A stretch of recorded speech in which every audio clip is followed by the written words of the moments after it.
And I think in practical terms, I mean, the Course is saying you're not going to go from nightmares into eternity. You know, you just don't go from nightmares into eternity. You go from nightmares into happy dreams, and then from happy dreams into eternity.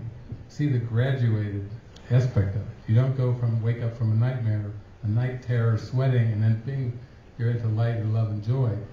What that means in this world is you have to kind of go from what seems to be a very difficult world of struggling, handling many problems on many different levels, going through all kinds of attempts at solutions that are never consistent, don't really work all the time, work some of the times, and it's quite a complex equation. Then you have to go from that into what I call more of a fairy tale life. I mean, when I left university and said goodbye to my family, friends, just said, okay, the Holy Spirit's going to guide me, I'm off. No house, no visible means of support, no money in the bank, no IRAs or anything to fall back on, no church support, just, okay, as a peace pilgrim, launching out in a peace pilgrim kind of a way. Okay, God, I'm yours, provide for me, you know, show me the way, and you be the divine providence. God was like, okay, I'm going to knock your socks off. Don't joke with me, I'll show you. I'll show you what a provider I am. I don't need IRAs and bank accounts and all that other stuff. I had places to sleep. I went for 5 years without a house, an apartment, a trailer, anything, a tent, none of that stuff. I was taken in over and over and over from place after place for 5 years without having a base. The ego did not like that. It kept saying, oh, you can't make it. You can't make it in the world without all this stuff. Jesus was like, ha, let me lead the way. I'll show you how to make it in the world. We'll do miracles, and I'll provide for you in all these ways. Well, after about 5 years of that, that was like, got it. Okay, don't need a house. And then Jesus is like, okay, here's a house. As soon as you realize you don't need a house, then it's like, here's a house. It was built in 1847. It looks like a gingerbread house, something out of a fairy tale. Gives me a fairy tale house after all those years.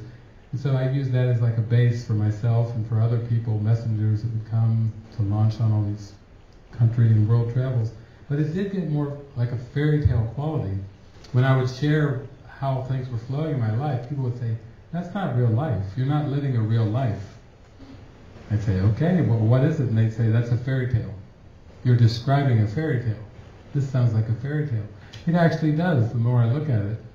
When we read the old fairy tales, when you go through Snow White and the Seven Dwarfs, and you go through Cinderella, and you go through all these fairy tales, you notice that there's main themes in there, like Cinderella is still looking for the prince, you know, to complete her. Okay, still some basic things. And Snow White, you know, she's got to go through all these things. Alice in Wonderland, you know, she's got to go through all these things where everything's out of proportion and all this and that. Still, in fairy tales, they seem to be missing some of the elements that are so serious in what we would call life in the world. How come in Snow White and the Seven Dwarfs and some of these things, you notice they're never arguing about money. You never see in the fairy tales, what's this credit card charge? You know, have you ever seen a fairy tale where the two main characters argue about a credit card charge? Or who left the toilet seat up in the bathroom or down? Or who left the toothpaste in the sink? You know, all those little grating things that are part of human relationships aren't part of fairy tales. My sons asked me if princesses poop. When they were young, they said, Mom, do princesses poop? And I was like, well, that's a good question. There we go. They're trying to bring a little bit of like, what's going on with these fairy tales? But see, the fairy tales, they had some of the basic elements, but they didn't have this grinding, you know, stuff that you have to deal with, like in the bathroom or wherever with the poop and animals and pets and so on. So that's kind of the way your life starts to get. The more you follow the Holy Spirit, it's more like playing Monopoly. I mean, you can get upset when you're playing Monopoly and somebody else ends up with boardwalk, park place, and houses and hotels, and they're going, and you're going, you land there and they go, cough it up, and you. But really, it's still monopoly money. So even though you've got a little bit, it's not like you're going through a foreclosure in the dream world where they're like taking your house away. If you really knew that it was just like a dream house, like a fairy tale house, then it was no big deal. You know, you could find another fairy tale house or go hop into another fairy tale or something like this.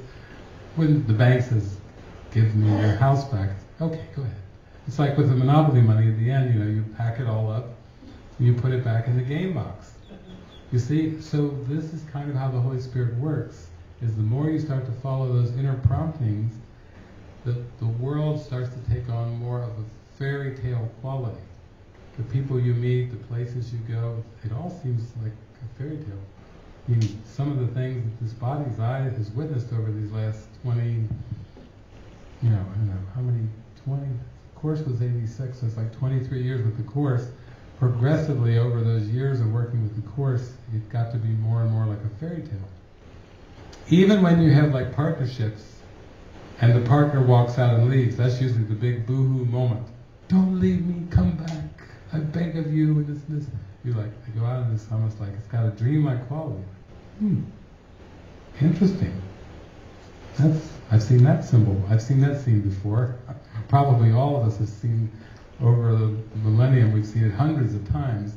But when we're emotionally invested in, you know, I can't live if living is without you, you know, don't walk out the door, baby, come on, you know, then the emotions are all tied into it. But the more you get more of that dreamer, the dream quality, the more detached you become. Like you were talking about at lunch about a child going off to fight a war, and the more that you have that feeling like, well, nothing's by chance, nothing's by accident, and nobody leaves this world until it's their time, for example, that's a higher ideal. And that's more of a Holy Spirit inspired ideal, and you don't have that same charge when the child goes off to war. You know, it's like, no, that's how it plays out in the fairy tale this time. Nothing, you know, so dramatic.